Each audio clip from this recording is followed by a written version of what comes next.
Andy Sullivan, Blue Collar Corner. I'm here at the One Nation Under God rally, and I'm here with Professor Bill Warner. And Bill Warner is a professor, it seems like, in the study of Islam. Am I correct? Oh, no, was a professor in physics, mathematics, and engineering. Wow, okay. I stand corrected. When I heard you speak, you said some incredibly revealing things. These are a lot of things that people out there do not have a clue about Islam. Now, what do you think is the biggest misconception of Islam? That it is a religion, and that it's difficult to understand. It's actually an entire system of civilization. It contains a legal code. Of course, it is a religion. I'm not denying that part. But it's interesting that 64% of the Quran is not about how to be a Muslim, but about the kafir. That's you and me. So that gives you... What is kafir? Just other than Muslim? A kafir is anyone who does not believe that Muhammad is the prophet of Allah. Okay. So basically demis? Well, no, a demi... I'm a kafir, but I'm not a demi. A demi is a kafir who has decided to submit to Islam by going along, by not posing problems. And just being tolerated by the people of Islam. Yes. This comes from I'll give you a real brief historical snippet of what a dhimmi is.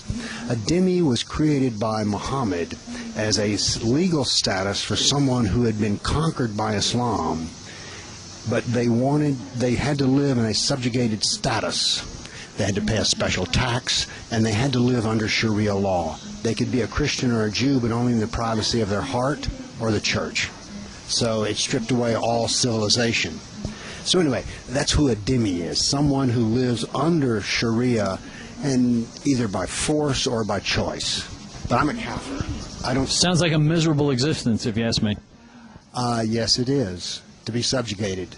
As a matter of fact, I don't know if you know this, Professor, but in the health bill, the Obamacare health bill, there is a clause about the demitude clause, whereby Muslims aren't obligated to pay that mandated insurance. That's right. What we've decided is that in that case is that Muslims do not have to obey our constitutional law. Instead, they can live under Sharia law, which means that to that degree the United States has submitted to Islam. Now, I hear phrases like creeping Sharia or stealth jihad.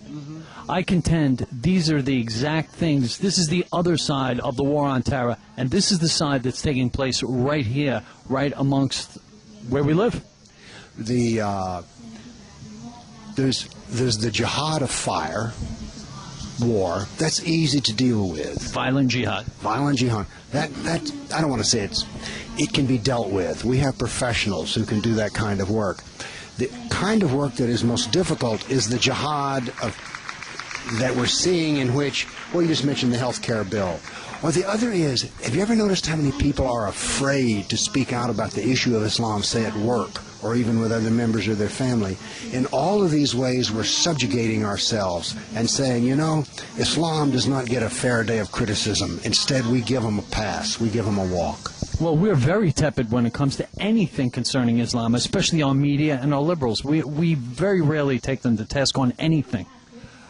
I'm trying to think, and I don't remember recently in the media where they've taken Islam to task or at all. Actually, one person, and it was a screaming liberal, Bill Maher, actually had the Minnesota guy, Keith Ellison, and he actually said that the Quran was just a book of hate. No, you know, there are little things like that, but they're blips. Well, I think because he's a liberal, he didn't get lambasted by the media for it. But it is true that in the media, and I castigate them a lot because I don't say they have to take my side, the side of the kafir, but they always take the side of Islam. I mean, it's just consistent, and they don't even seem. The media does not want an honest dialogue on this issue. They want to just propagandize it. Well, my last and final question, I want to thank you for talking with us. Why do you think Islam and these very leftist liberal groups have such a kinship? I mean, because being liberal, you figure they're for gay marriage, they're very liberal, right to life, and for abortion.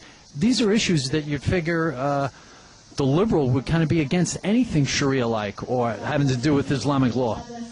I've thought a lot about this, and I think there are a lot of things that go into it. Islam is very socialistic in its structure. That is, the person is not important. What's important is the ummah, the entire body of Islam. And so that's a rather socialist concept if you think about it. Also, Islam wants a strong central force government, which socialists also want as well. But that's a very good point.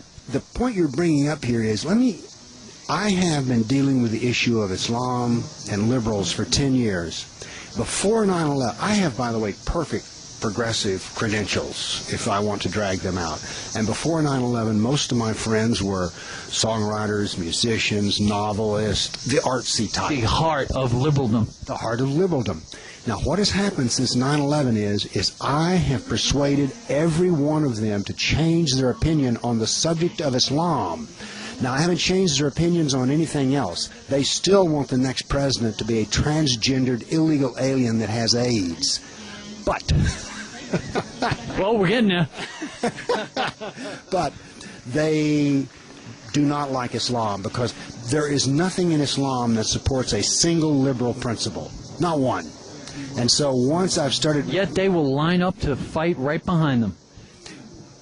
Not the liberals who've interacted with me for long enough. They realize... I'm talking about us lunatics up in New York. Oh, well, now there... I used to live in Manhattan, by the way. But anyway, no.